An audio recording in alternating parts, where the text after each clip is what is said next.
To answer the question, we have expanded our footprint in the industry by going into the hull and machinery business. We set up a brand new Solvency II regulated hull and machinery insurance company in Cyprus, and it's regulated under Solvency II, very onerous regulations, heavy governance, but it does help an insurance company to perform to its optimum. And at the safety of the policyholders. That's the whole purpose of this in any event. We also have, as Joe had alluded to, a fixed premium facility. We're a mutual, but we established a fixed premium facility to encourage relationships in the shipping industry to come into the club through the fixed premium door for smaller vessels. And instead of chasing away relationships, we are embracing those relationships. That's helped to expand our footprint and our brand in the community, as well as, of course, you can't do that without an excellent staff. And we have, I think, one of the top staffs of all the P&I clubs.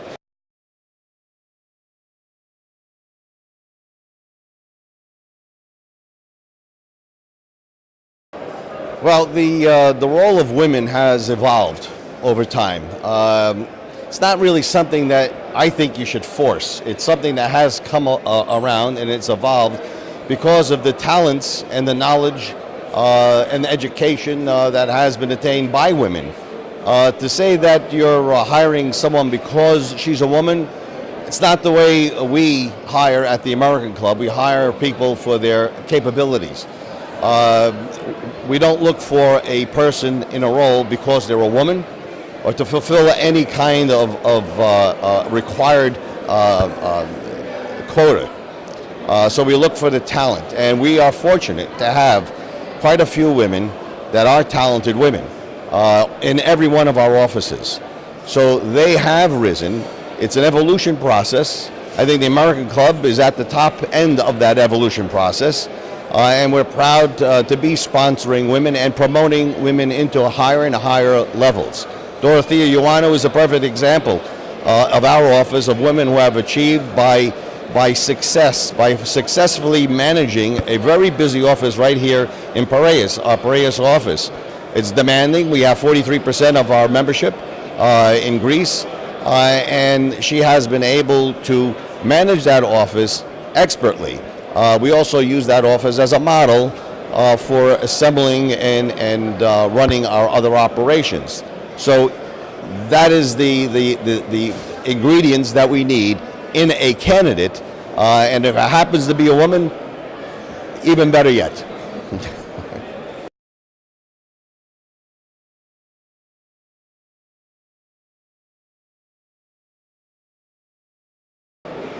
It's a good question. Some say leaders are born. I think they're born and they're made as well. It takes both.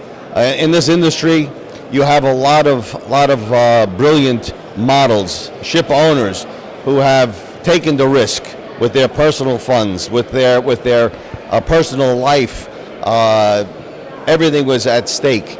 They are the true initial role models. It's evolved from that. You have to become more technical, more professional.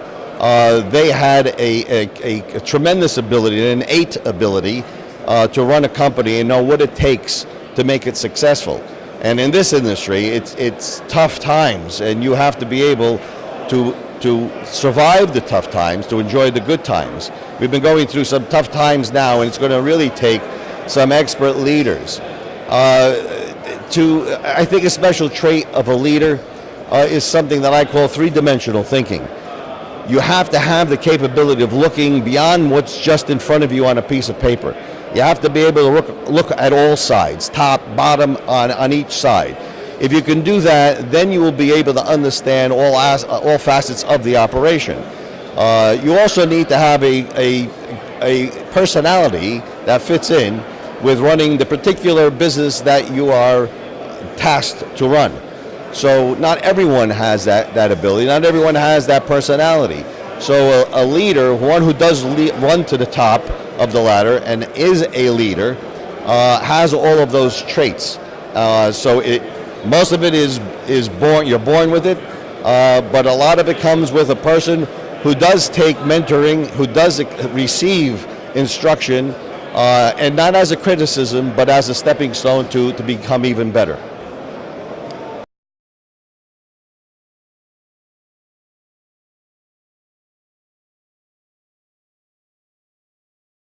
I think the shipping industry is at war to some degree with regulation.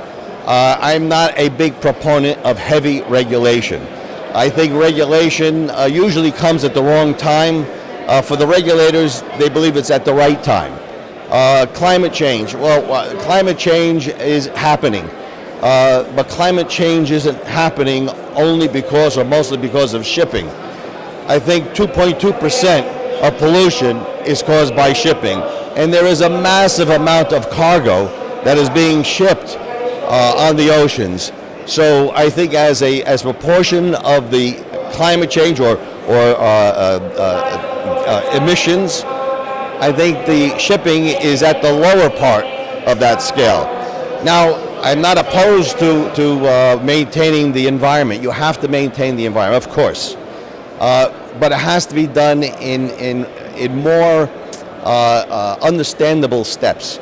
Unfortunately, when things are going good in the shipping industry, ship owners want to maintain their vessels and keep them operating because they don't want to have any downtime.